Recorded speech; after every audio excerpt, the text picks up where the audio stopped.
পরম প্রেমময় শ্রী শ্রী ঠাকুরের শ্রীচরণ কমলে আমার অনন্তকোটি ভক্তিপূর্ণ প্রণাম। পরম পূজ্যপাদ শ্রী শ্রী আচার্যদেবের শ্রীচরণ কমলেও আমার অনন্তকোটি ভক্তিপূর্ণ প্রণাম।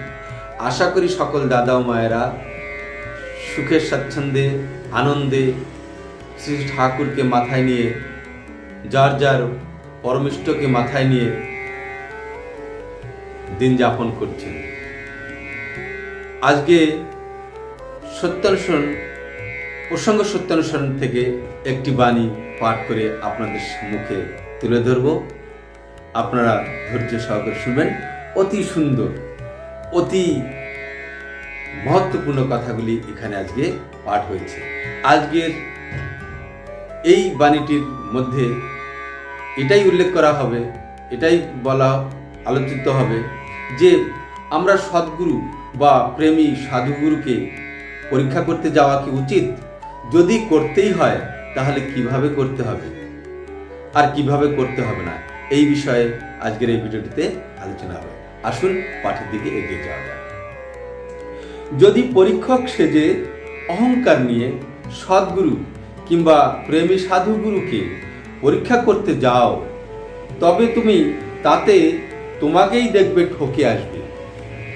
বিভিন্ন ভাষায় বাণীটি পাঠের পর প্রশ্ন তুললেন তপোবন বিদ্যালয়ের শিক্ষক হরিপদ দা। অহংকার নিয়ে পরীক্ষা কেমন করে হয়? শ্রী শ্রী পিতৃদেব, দেখি কেমন সাধু, অনেক তো নাম শুনি, এই ভাব নিয়ে তো অনেকে মহাপুরুষ দর্শনে আসে। বিনায়ক দা, ডক্টর বিনায়ক মহাপাত্র, তাতে তোমাকেই দেখব কেমন? শ্রী শ্রী পিতৃদেব, হ্যাঁ, এটাই এখানে আলোচ্য বিষয়। হরিপদ দা আলোচনা করুক।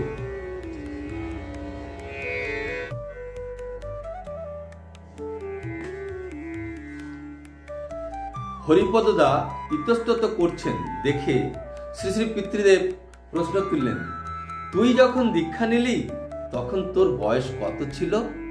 হরিপদ দা, 25-26 হবে। কার কাছে দীক্ষা নিয়েছিলি? ভজহরিদার কাছে। ঠাকুরের কথা কোথায় শুনলি? হরিপদ দা পুরানো দিনের কাহিনী বলতে থাকেন। ভজহরিদার কাছেই প্রথম ঠাকুরের কথা শুনলাম। আমি বিজ্ঞানের ছাত্র, বিজ্ঞানের নানা রকম প্রশ্ন তুললাম। ভজহরিদা বলেছিলেন কেমন করে আত্মিক উন্নতি হয়, ভালোভাবে জীবনযাপন করা যায় কিভাবে, ইত্যাদি। শ্রী শ্রী পিতৃদেব, তোর প্রশ্নের যথাযথ উত্তর পেলি কি না? হরিপদ দা, সব প্রশ্নের উত্তর পাইনি, আমার তো নানান ধরনের প্রশ্ন ছিল। তাহলে তুই দীক্ষা নিলি কি দেখে? ভজহরিদা বললেন, সিআর দাস, দেশবন্ধু চিত্তরঞ্জন দাস দীক্ষা নিয়েছেন। কেষ্টদা, ঋত্বিকাচার্য, স্বর্গত কৃষ্ণপ্রসন্ন ভট্টাচার্য শ্রী শ্রী ঠাকুরের একজন পরম ভক্ত। এছাড়া বহু বিদ্বান বিচক্ষণ ব্যক্তি ও দেশ নেতার নাম করেছিলেন। কিভাবে তারা এলেন, এখানে এসে কি খুঁজে পেলেন, ইত্যাদি অনেক কথা বলেছিলেন। সব শুনে আমার মনে হলো আমিও তো কিছু পেতে পারি। ভজহরিদাকে প্রশ্ন করিসনি অ্যাটম সম্বন্ধে? ঠিক মনে নেই, তবে বহু প্রশ্নেরই মীমাংসা তখন হয় নাই। তবে মনে হয়েছিল এভাবে পরীক্ষা করতে গেলে কিছু পাওয়া যাবে না। এখন বল, তাতে তোমাকেই দেখবে ঠকে আসবে, এর অর্থ কি? সকলকে নিরুত্তর দেখে তিনি বললেন, কেউ হয়তো ঠাকুরের কাছে এসেছে দর্শনের জন্য। তার বিশ্বাস নেই যে ঠাকুর অন্তর্যামী। সে শুনেছে যে ঠাকুর মাছ মাংস খাওয়া পছন্দ করেন না, কিন্তু মনে পরীক্ষা করার ইচ্ছা। ভাবছে ঠাকুর যদি আমাকে মাছ খেতে বলেন তাহলে বুঝবো যে তিনি অন্তর্যামী। সে ঠাকুরের সামনে এগিয়ে যেতেই একাধিকবার ঠাকুর বললেন তাকে লক্ষ্য করে, দূর শালা, মাছ খাবি না। তাহলে কি বুঝবো ঠাকুর অন্তর্যামী না? সে তো এই ভাব নিয়েই ঠাকুর দর্শনে এসেছে যে ঠাকুর অন্তর্যামী নন।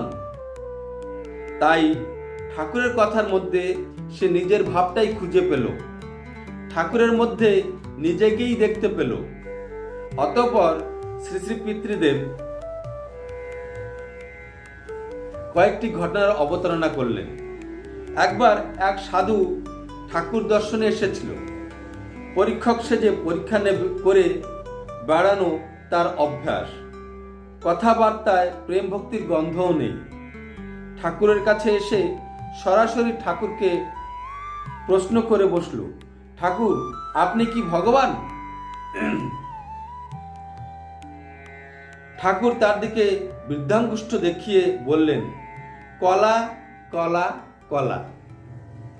উত্তর পেয়ে সে মহা খুশি। কলা এইভাবে দেখিয়ে বললেন যে কলা কলা কলা।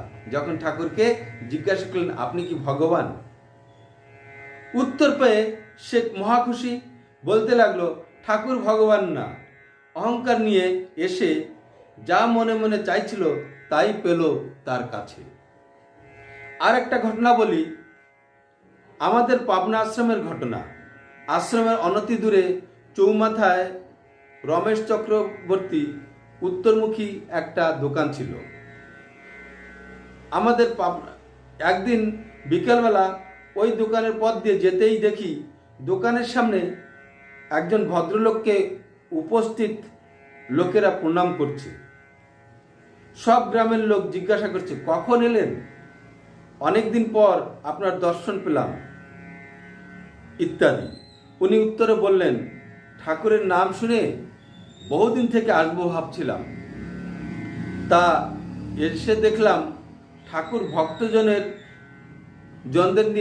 ভক্তজনদের নিয়ে বসে আছেন, আর তাদের সঙ্গে শুধু সাপ ব্যাঙের গপ্প। সব দেখে মনে হলো, ধ্যাত, ফিরে যাই, হরিকথা শুনবো ভেবে এলাম, আর কি না শুধু সাপ ব্যাঙের গপ্প। কথা শুনে পথের মাঝে থমকে দাঁড়ালাম। জিজ্ঞাসা করে জানলাম উনি একজন স্বনামধন্য গোসাই। আমি আরও একটু এগিয়ে গোসাইজিকে বললাম, একটা কথা বলবো, আপনি কি এই শ্লোকটা জানেন? উনি বললেন, কি শ্লোক? আমি বললাম, হরির উপর হরি, হরি শোভা পায়, হরিকে দেখিয়া হরি হরিতে লুকায়। কথাটা আবার বলছি, হরির উপর হরি, হরি শোভা পায়, হরিকে দেখিয়া হরি হরিতে লুকায়। উনি বললেন, না তো শুনিনি। তখন আমার চেহারা অনেক পাতলা ছিল, কিন্তু লোকে আমাকে শ্রদ্ধা করত, ভালোবাসত, ভয়ও করত অনেকে। এই কথাটা আরেকবার পুনরাবৃত্তি করছি, হরির উপর হরি, হরি শোভা পায়, হরিকে দেখিয়া হরি হরিতে লুকায়। এর অর্থটা কি? একটুখানি গভীরে না গেলে, একটু চিন্তা না করলে, অনুধাবন না করলে বোঝা সহজ নয়। হরির উপর হরি, হরি শোভা পায়, মানে হরির উপর হরি, হরি শোভা পায়, মানে হরির উপরেও হরিই শোভা পায়। হরিকে দেখিয়া হরি হরিতে লুকায়। হরি যখন হরিকে দেখে তখন হরি কি করবে? হরির সঙ্গেই তো মিশিয়ে যাবে। আমার মনে এমন একটা ধারণা, এই অল্প কিছুক্ষণের মধ্যে যেটা এসেছে সেটা আপনাদের সামনে তুলে ধরলাম। আপনারা যদি কিছু বোঝেন এতদ ব্যতীত, আর যদি কোনো অর্থ থাকে, আপনারা নিশ্চয়ই দয়া করে আমাকে কমেন্টে জানাবেন। এবার আসি, আবার পুনঃ পাঠে আসি। শ্রী শ্রী পিতৃদেব বলছেন, ভয় করত অনেকে, তাই আমাকে দেখে অনেকে দূরত্ব বজায় রেখে চলত। গোসাইজির সঙ্গে কথা বলছি দেখে পাশাপাশি যারা ছিল তারাও কৌতূহলবশত কাছে এলো। গোসাইজিকে বললাম, পুকুরে জলের উপরে পদ্ম পাতা, তার উপরে একটা ব্যাঙ ভেসে আছে, অদূরে একটা সাপও ব্যাঙটাকে ধরার জন্য এগিয়ে আসছে। সাপকে দেখে ব্যাঙ জলের মধ্যে লুকিয়ে পড়ল। সকলে তখন আমার কথা শুনে হাসছে, কিন্তু গোসাইজির গম্ভীর ভাব, হয়তো আমার কথা তিনি হৃদয়ঙ্গম করেছিলেন। যাই হোক, আর কিছু না বলে তিনি বাড়ির পথ ধরলেন। এবার এর পূর্বে আমি যে হরির উপর হরি শোভা পায়, হরিকে দেখিয়া হরি হরিতে লুকায়, এর যে অর্থটা আমি ভাব প্রকাশ করার চেষ্টা করেছিলাম, সেটার কথা এখানে পিতৃদেব সোজাসুজিভাবে বলে দিলেন। পুকুরে জলের উপরে পদ্মপাতা, পুকুরে জল সেটাও হরি, জলের উপরে পদ্মপাতা সেও হরি, তার উপর একটা ব্যাঙ ভেসে আছে সেও হরি, অদূরে একটা সাপও ব্যাঙটা ধরার জন্য এগিয়ে আসছে, সেই সাপটাও হরি। সাপকে দেখে ব্যাঙ জলের মধ্যে লুকিয়ে পড়ে, অর্থাৎ সাপ হরিকে দেখে ব্যাঙ হরি জলের মধ্যে লুকিয়ে পড়ল। এই কথাটা শুনে সবাই হাসলো, কিন্তু সে গোসাইজি গম্ভীর হলো, হয়তো হৃদয়ঙ্গম করেছেন এই কথার তাৎপর্যটা কি। এর তাৎপর্যটাও আরো একটু হৃদয়ঙ্গম করতে হলে আর একটু চিন্তা করতে হবে, ভিতরে গভীরে যেতে হবে, তবেই বোঝা যাবে। জ্ঞানী গুণী যারা আছেন তারা এটা বুঝে, যা বোঝেন আমাকে দয়া করে কমেন্ট করে জানাবেন। ননিদা, এবার এক দাদা আশ্রমে এসে বহু লোক প্রণামী সহ ঠাকুর প্রণাম করছে দেখে মন্তব্য করলো, ও বুঝেছি, এখানেও টাকার খেলা। শ্রী শ্রী পিতৃদেব তাকে বলতে পারতেন, দুনিয়ায় সবচেয়ে বড় খেলা হলো টাকার খেলা, আপনি এরকম একটা খেলা খেললেই পারেন। এরকম লোককে চেপে ধরতে হয়। সেই সাধু যে জিজ্ঞাসা করেছিল, ঠাকুর আপনি কি ভগবান? বসবান সিং তো তাকে চেপে ধরেছিল। এসব ক্ষেত্রে প্রথমে মিষ্টি করে বলতে হয়, তারপর গরম হতে হয়, ঠান্ডা থেকে শুরু করে করে ক্রমশ ডোজ বাড়িয়ে যেতে হয়।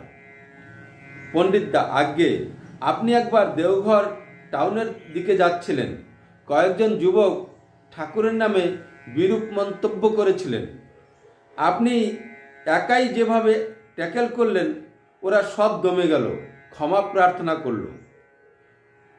ঘটনাটা শোনার জন্য অনেকেই ঔৎসুক্য প্রকাশ করায় শ্রী শ্রী পিতৃদেব বললেন, সে অনেক দিনের কথা, আমরা পাবনা থেকে পরম দয়াল শ্রী শ্রী ঠাকুরের সঙ্গে কিছুদিন হলো এখানে অর্থাৎ দেওঘরে এসেছি।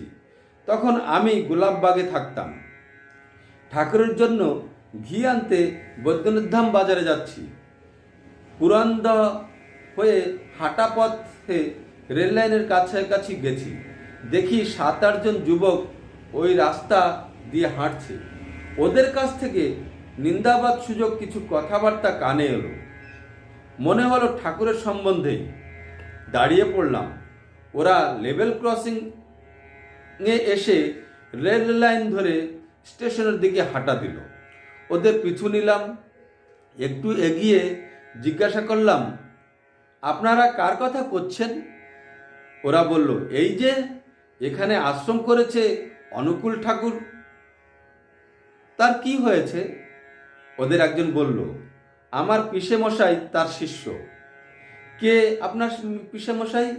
প্রভাত হালদার, হাওড়া জেলায় বাড়ি। তার জায়গা, বাড়ি, টাকা পয়সা সব ঠাকুর নিয়ে নিয়েছে। তার মানে ঠাকুর কি সব হাওড়া থেকে তুলে এনেছেন? না, মানে ঠাকুরকে সব দিয়ে দিয়েছে। পিতৃদেব বলছেন, নিয়ে নেওয়া আর দিয়ে দেওয়া এক হলো নাকি? আমি প্রশ্ন করলাম, ওর মুখে তো আর কথা জোগায় না। জিজ্ঞাসা করলাম, ঠাকুর দর্শন হয়েছে? আমার প্রশ্নের উত্তরে আমতা আমতা করে কিছু কথা বলল। শেষে বলল, এখানে দেওঘর সৎসঙ্গ আশ্রমে যায়নি, পাবনায় গেছি। পাবনায়? কোন পথে যেতে হয়? ঈশ্বরদী। ঈশ্বরদী, তারপর কি? আর কিছু বলতে পারে না। হয়তো ঈশ্বরদী নামটা কারো কাছে শুনে থাকবে। ততক্ষণে ব্রিজের উপরে এসে গেছি। তার সঙ্গীদের বললাম, দেখছেন ও নিজে কিছু জানে না, ঠাকুর দর্শনও করেননি, একজন মহাপুরুষ সম্বন্ধে আজে বাজে কথা বলছে, আর আপনারাও তাই শুনছেন। আমার তখন অসম্ভব রাগ চেপে গেছে। ছেলেটার দিকে তাকিয়ে বললাম, ফাজিল কাহাকার, ফাজলামোর আর জায়গা পাওনি? ঠাকুর দর্শন না করে, কিছু না জেনে তার সম্বন্ধে যা তা করছো। যার দর্শনে মানুষের জীবন ধন্য হয়, লক্ষ লক্ষ লোক যার পূজা করছে, তার নামে নিন্দা। ওরা দলে ভারী, সকলেই খুব গরম। এগিয়ে এসে বলে, মারবেন নাকি? শালা শুধু মারবো? মনে হচ্ছে এক একটা ধরে ঘুষি মেরে দাঁত খুলে নিচে ফেলে দিই। সেতুটির থেকে নিচে 25-30 ফুট নিচের জায়গা, সেখানে দেখিয়ে বলেছেন। কি বললেন? শালা শুধু মারবো? মনে হচ্ছে এক একটা ধরে ঘুষি মেরে দাঁত খুলে নিচে ফেলে দিই। গুরুজনের প্রতি শ্রদ্ধা নাই, বাপ ঠাকুরদের উপর ভক্তি নাই, মহাপুরুষের নামে নিন্দা। শালা 1 নম্বর হারামি। জন্মের দোষ না হলে এমন বলে? ওরা তখন পিছিয়ে গেছে কয়েক হাত। তারপর কাচুমাচু হয়ে বলল, দোষ হয়েছে, ক্ষমা করুন দয়া করে, আর অমন বলবো না। বললাম, আর কখনো অমন করবে না। খুব খারাপ জিনিস। তিনি মহাপুরুষ অবতার, তার স্মরণ মননে জন ও জাতির পরম মঙ্গল হয়, পরম কল্যাণ হয়। শ্রদ্ধাভক্তি সহকারে মহাপুরুষদের প্রসঙ্গ আলোচনা করতে হয়, কখনো অমন বলতে নেই বলে বাজারের দিকে চলে গেলাম। পরের দিন ওদের মধ্যে একজন আশ্রম এসে ক্ষমা প্রার্থনা চেয়ে দীক্ষা নিয়ে গেল। সতীশদা, যে বিক্রম ওরা দেখলো, তার কাছে সবাই কাবু হয়ে গেল। ওরা 7-8 জন থাকলেও আপনার সামনে দাঁড়াতে পারল না। শ্রী শ্রী পিতৃদেব, যখন কোনো মহাপুরুষ সম্বন্ধে, ইষ্ট সম্বন্ধে, পিতা মাতা বা গুরুজনদের অপমানবাদ কানে আসে, তখন কোনো যুক্তি, তথাকথিত ভদ্রকথাও মুখ দিয়ে বেরোয় না। কোনো যুক্তি অবতারণা করার ফুরসতি নাই। তখন অস্ত্র সর্বচূর্ণ, গদার বাড়ি। ইষ্ট প্রসঙ্গে, তারিখ 24/12/75। এবার দেখুন, আমি বিশেষ কথা বলতে চাইছি না, তবে আজকে আমাদের দেশে বিভিন্ন স্থানে সোশ্যাল মিডিয়াতে শ্রী ঠাকুর অনুকূলচন্দ্রের নামে বিভিন্ন প্রকার নিন্দাবাদ, দোষারোপ, ব্যবসা বাণিজ্য ইত্যাদি করছে বলে অনেক লোকেই অনেক কথা, কুকথা, আকথা বলছেন। এবং এমনও দেখা যায় বিভিন্ন স্থানে ঠাকুরের নিন্দাবাদ করছেন, সৎসঙ্গের নাম করে বিভিন্ন রকম যা বলা উচিত নয় সেই সব রটছে।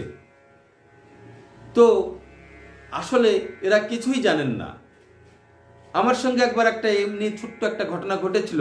আমি একসময় শ্রী অরবিন্দ পূর্ণাঙ্গ শিক্ষা কেন্দ্রে চাকরি করতাম, মাস্টারি করতাম। তা ওদের পাঠচক্র হয় এবং মাঝে মাঝে বিভিন্ন অঞ্চল থেকে তাদের যারা উপর স্তরের সাধক এবং ভক্তরা মিলে এক এক জায়গায় বড় বড় অনুষ্ঠান করতেন। তেমনি একটা অনুষ্ঠান আমাদের উড়িষ্যার নবরঙ্গপুর ডিস্ট্রিক্টের চান্দাহান্ডি বলে একটা জায়গা, সেখানে একটা অনুষ্ঠান হচ্ছিল। সেই অনুষ্ঠানে আমিও গিয়েছিলাম। তো সেখানে গিয়ে তারা বিভিন্ন প্রকার কথা আলাপ আলোচনা করছেন। মহর্ষি শ্রী অরবিন্দ তো সব কথাই সেই ইষ্টমূলক কথা বলেছেন, ইষ্ট প্রতিষ্ঠার কথা বলেছেন, জীব জগতের উদ্ধারের কথা বলেছেন, মঙ্গলের কথা বলেছেন। কিন্তু এই যে ভক্তরা, এরা এই পাঠ্যচক্র করতে অনেকে রাজি হন, অনেকে রাজি হন না। এমনিভাবে অসুবিধাগুলি কি তার জিজ্ঞাসা করাতে এক ভক্ত বলছেন যে এই সৎসঙ্গী জয়গুরুবালারা পাঠ্যচক্র করতে চান না। জয়গুরুবালা কে? এমনিভাবে তারা মন্তব্য করলেন যে জয়গুরুবালারা ঠাকুর অনুকূলচন্দ্রের বই পুস্তকাদি আমি পড়েছি, কিছু নেই, মানে এমনিভাবে একটা ঠাকুরকে অপমান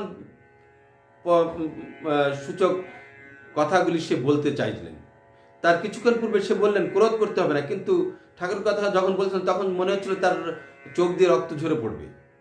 আমি এসব দেখেও কিছুক্ষণ চুপ করেছিলাম। আর আমার সঙ্গে যে সহপাঠীরা ছিলেন, মানে শিক্ষক বৃন্দরা ছিলেন, তারা মনে মনে ভাবছিলেন এই অমিতাভ বোধহয় এবার কিছু বলবে, যদি বলে অসুবিধা হয়ে যাবে, একটা বিশৃঙ্খলা সৃষ্টি হবে। কিন্তু যখন ঠাকুরের পুণ্যপুতির কথা বলছেন, সত্যানুষ্ঠানের কথা বলছেন, কিছু কিছু কথা বলছেন যে আমি পাঠ করেছি, আমি জানি ঠাকুরের বিষয়ে সব কিছু, এমন তেমন কথা বলছেন, তখন আমি ধীরে হাত উত্তোলন করে বললাম, আপনি ঠাকুর অনুকূল চন্দ্রকে জানেন, তাকে দর্শন করেছেন, আপনি বলছেন তার পুস্তকাদি পড়েছেন, আপনি একটা দুটো পুস্তকের নাম বলুন তো। হ্যাঁ আমি পড়েছি, অনেক পড়েছি, একটা পুস্তকের নাম বলুন, একটা বইয়ের নাম ঠিকভাবে বলুন। তখন আশেপাশে আরও তাদের দলের লোক তো অনেক, পুরোপুরি তাদের দলের লোক, কমসে কম 40-50 জনের বেশি হবে সেখানে উপস্থিত ছিলেন। কিছু লোক আমার যে মানে নিকটস্থ অঞ্চলের লোক, তারাও প্রতিবাদ শুরু করলেন, কিন্তু তারা পারেননি, তারা আমাকে আটকাতে পারেননি। আমি এখানে এটাই বলতে চাইছি যে গুরু নিন্দা, শ্রেষ্ঠ নিন্দা, পিতা মাতার নিন্দা, এগুলি শুনলে চুপ করে থাকা অবশ্যই উচিত নয়। এই যে আজকে যে আলোচনাটি আমরা করলাম, পাঠটি পড়লাম, এর মধ্যে শ্রী শ্রী পিতৃদেব সুন্দরভাবে দেখিয়ে দিয়েছেন নিজের মধ্যে আত্মবিশ্বাস, নিজের গুরুর প্রতি ভক্তি, বিশ্বাস সবকিছু অদম্য হয়ে থাকবে, এবং তাকে কিভাবে দমন করতে হবে, তাদেরকে নিরস্ত করতে হবে, সেটাও পিতৃদেব এই পাঠের মাধ্যমে আমাদেরকে বুঝিয়ে দিয়েছেন। তো আমি বিশেষ আলোচনার মধ্যে যাচ্ছি না, অনেক বড় হয়ে যাচ্ছে, তাই আমি আজকের ভিডিওটি এখানে শেষ করছি। এই ভিডিওটির সূত্র ধরে আমি পরে আরেকটি ভিডিও বানাবো। ততক্ষণ পর্যন্ত আপনাদের কাছে বিদায় নিচ্ছি। আপনারা সকলে ভালো থাকবেন, আনন্দ থাকবেন, পরমানন্দে পরমপিতাকে মাথায় নিয়ে চলতে থাকবেন, এটাই প্রার্থনা রাখছি। পরমপিতার রাঙারাত চরণে আপনারা সকলে ভালো থাকবেন। আবার দেখা হবে। জয় গুরু, বন্দে পুরুষোত্তম।